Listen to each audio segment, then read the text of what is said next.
Is there anything you guys want to do while you're here? There's an inn, there's a blacksmith.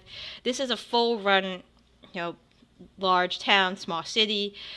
Almost anything you'd need, unless extravagant magic wise and, luxury wise, would be here. I'm good. I have nothing to spend. Oh, I'm sorry. How much did we split the loot up? Or are we doing the collective loot So I told you found 50 gold pieces and rubies, as and a party? as a party. Uh, you also found. I were you here when I listed off what other things? Yeah, I was there, but I didn't know. I didn't hear part if we split it, if where it's kept at, or anything like that. Well, I mean, who wants to? It's up to you guys how you want to split the loot. There is a spell scroll of Cone of Code. There is an elixir of health. There is a potion of reduce, and there is a parapet of health. Um, Two of those items remove diseases or suppress diseases. So just in case you get bitten by a rat or something and get some fever of sort, you would be able to be okay. But for now, it doesn't look like there's anything that would cause disease. So, whatever. Um, Lee suggests that you guys, your rhinos will probably need to be watered. So the inn actually has a stable that you can park your not mammoths, your woolly rhinos at, and have them properly fed and watered if you wish to do so. And it's not a very expensive inn, Lee says. It's the Whispering. I mean, not the Whispering. It's the Rising Moon Inn. So they're fair. It's mostly inhabited mostly by merchants.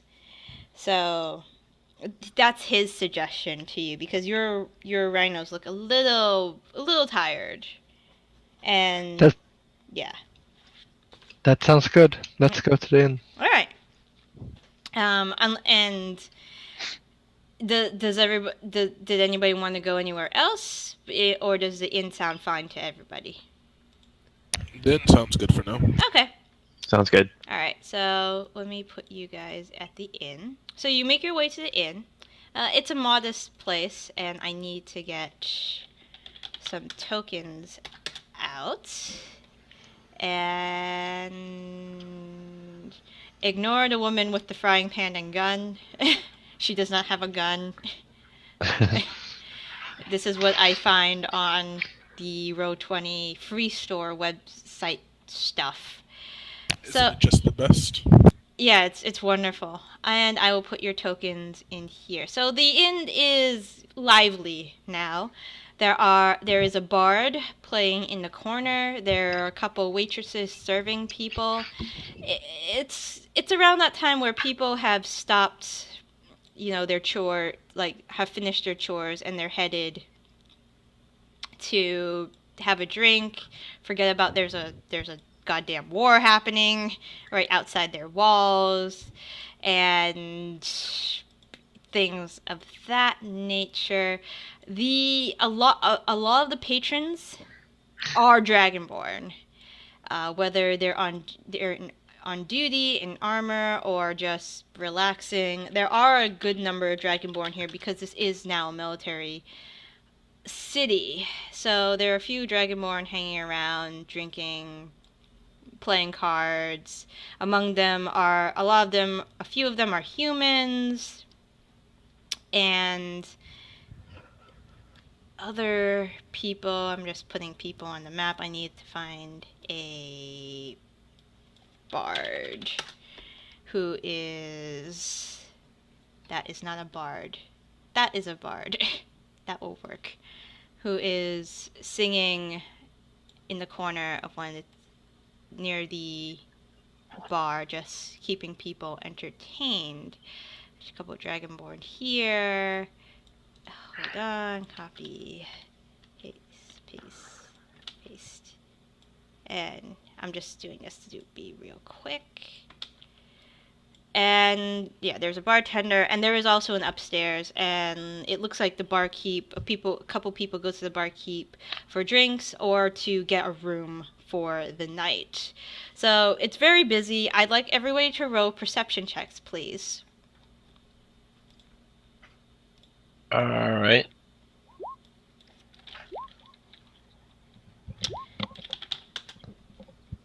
I see nothing.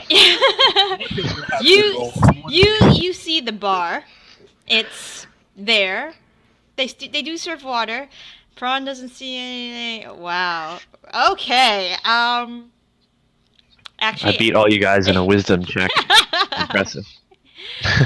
Hey, Akros? Yep. There is... You notice immediately when you come in, there is a woman at the bar. She's drinking. She was drinking, but as soon as you walked in... What is your charisma, actually? Your charisma's pretty good, right? Yeah, it's 14. 14, yeah. She kind of... She's human. She has... a couple strands of white hair. She looks older, maybe not older. She looks like she's in her late 30s, and she's kind of eyeing you as you walk through the door. She doesn't look at anybody but you, though. And when you look up and notice this, she immediately, doesn't break eye contact. She doesn't break eye contact with you, but she takes a drink of whatever she is in her mug. Okay. She's not She's not bad looking either. Okay. I walk up to her. All right, so and, she's and right just over here. sit down next to her and don't say anything. Okay. Okay. She gives you kind of a side glance as you take a seat next to her. Razor, you notice a lot of Dragonborn, and are you guys going to take a seat, or are you... I didn't hear what you said. Oh, I'm just gonna head back outside. All right, sure. I'm not a big fan of indoors. That's perfectly fine. Cat's paw and Ironwood. Well, Ironwood would stay in. He says he's going to get a locked box to put some of their valuables, so he doesn't have to carry them around. And he says I will join you and Cat's paw momentarily. I don't like the inside either. So he goes to the waitress to ask where he can procure a security box. Brom, Alina, and Robert are going to go grab a table. William is still in the cart. What do you want to do with him? I mean, if he's not bothering anybody, I'm just gonna leave him out there. Okay. Alina does mention that it might be weird to the people outside that there is a man hog-tied in a cart pulled by a woolly rhino. Psh. Nah. There's perfectly nothing wrong with that. And Alina's like, okay, if you don't think somebody's gonna untie him while we're inside. I mean, that could happen. What do you suggest we do? We can get a room and we can lock him inside. All right, let's do that. Okay. So Alina goes to the bartender who doubles at she owns the inn. Her name is Amelia, and she says there's a room upstairs. She gives you a key. And Brom and Robert Robert says, I can help you bring my brother upstairs. Roll an insight for me, Brom.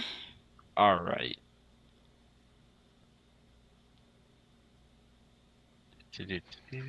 Insight. Boop. Okay. He's honest about bringing his brother upstairs. Ever since you guys found out what William had done, he didn't seem like he was very remorseful. He's sorry that it happened, but he doesn't feel any pity for his younger brother. Okay. So you more or less you think he's, all he wants to do is bring him upstairs, lock him in the room, and just try to drink his sorrows away at this point. All right, then I'll go get him with Robert and throw him in a room Okay. tied up. Cool. So you go do that. Hwinnil, are you going up to the bar? Yes, I'm going up to the bar and want a glass of water. Okay. So Amelia, you wave the bartender down. Amelia walks over to you and it's like, "Hey, hun. So just a glass of water? Do you want lemon in your water?" Yeah, I can take some lemon in the water. All right. I also want a plate with some water in for my cat. Your cat. Oh, she is. And I bring out my cat. Oh, she's so cute. What's her name? She's only called Orange. Orange. Oh, there's a little bit of orange on her. Does she want? We have some leftover fish. Would she like that? That would be lovely. Okay. One glass of water, two waters, and one plate of leftover fish coming right up. And she ducks into the back and brings out your order. She says it's on the house because she likes cats. Not Razor, Acros. So the woman at the bar, who is deep in her mug of ale, looks to you and says, "So, are you from around here? I've never seen a tiefling of your stature around here before." And she kind of smiles. Yeah, I get that a lot. And I just say, my name is Arcos, and I'm from the future. And then just kind of leave it there. She raises an eyebrow and she gives you a smile and says, "You're from the future?" Is like the That's future? right. Sorry. Don't get too excited. The future, or a place called called Future, because some people have weird names for towns, as I've noticed. The future. The future. I see. Yep, And how yep. far in the future are you from exactly? I think they said about 36 years, and then I suddenly start imagining her, like how she is in the future, and so she's actually like 60 or 70. Yeah, I guess. she probably would be 60 or 70. And she says, "Wow, and what happens in the future? If you are actually from the future, I don't know if you should tell me or not what happens in the future." Well, I mean, if you don't want to know, some pretty cool stuff happens, but I guess I Okay. won't tell you. All right. We can keep it. We can keep that on the down low tonight. Are you with somebody tonight? What? Are you with somebody tonight by any chance? And she gives you a kind of predatory grin. Her canines are a little larger than you would expect, but that Her could be anything. canines are... Yeah, they're Okay. they're a little longer than most She appears to be human. Most humans you've encountered. So I take that question literally, and like, well, I'm right now. I'm with you and all these other people in this bar, and my friends. I don't know, three people: a Dragonborn, an elf, woman, Oh a wow! bard. You're with. Oh wow! You must have a very, very interesting love life. Then she says. Sure.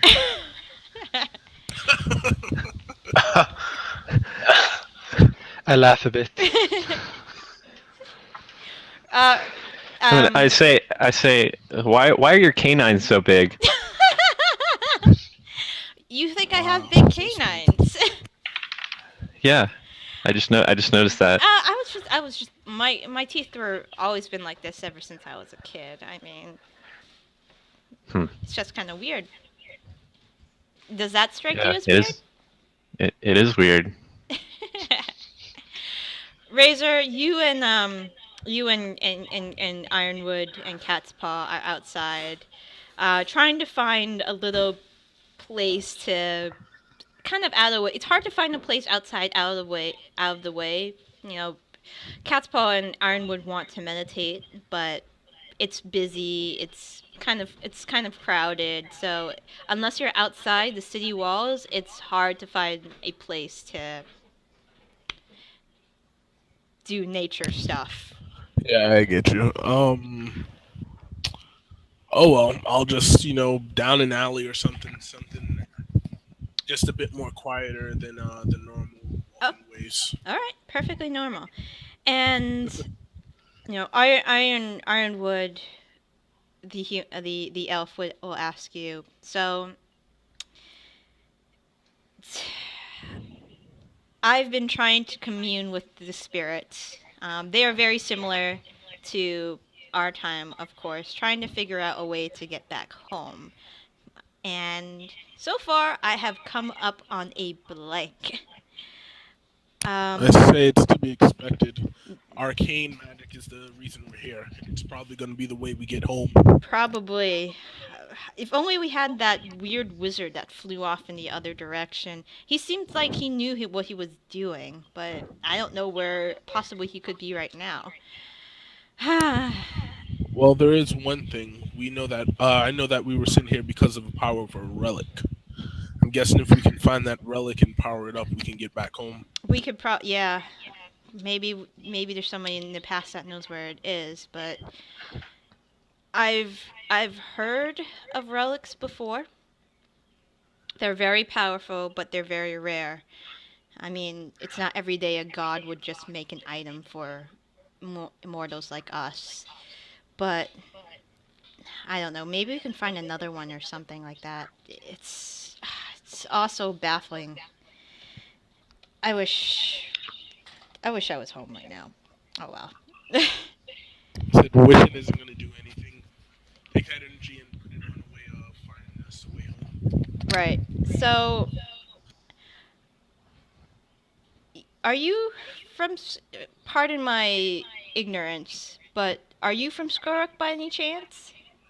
I will nod to that. Does it get tiring about how people talk about the war all the time to you? They must go to you often because of your race. And I say, and because of my fearsome face and my color, people always also tend to stay away from me. Right, right. Is that why you joined under the ranks of Her Grace Melora, or is there another reason? And if I am intruding into personal territory, my apologies, my friend. I do not wish to make you uncomfortable. I merely wish to know who my order has hired to protect me and my good friend here, my good friend Cat's Paw. I feel as if we might be with each other for a long time, so to speak, whether we get back home or we get back home the long way, so to speak. I will just look at him and say, well, I joined the order to get away from exactly what we're doing in the middle of right now, this war. Yes, it is often that war throws the balance off in many, many ways, and kind of like how the balance was not achieved when Bahamut and Tiamat had split, instead of trying to live in harmony with each other because of these dragon gods have some amount of pride and some amount of greed within them, is probably why they war. But to be honest, I have not seen that in those aspects in you, Razor, so I count you as one of the good ones, so to speak. So I will just sort of laugh to that. And I say, well, to me, this is balance for Dragonborns. I see. There's balance in war. This was just not the balance that I wanted for myself. I see. You're quite wise for your age, he says. I thought he's about to say for a Dragonborn. You also know that my people have done many, many awful things to the non-Fey races, and at a young age I was taught of my superiority. takes a really long time to shake that off. So if I ever say anything that is, you know, that sounds ill of you or insults you, please let me know. It's hard to change after so many hundreds of years of living in a society where you were taught to hate that you are not of. I say, I'm not the type to care much about words. Of course. You'll show it through your actions. That's enough for me. All right, sounds good.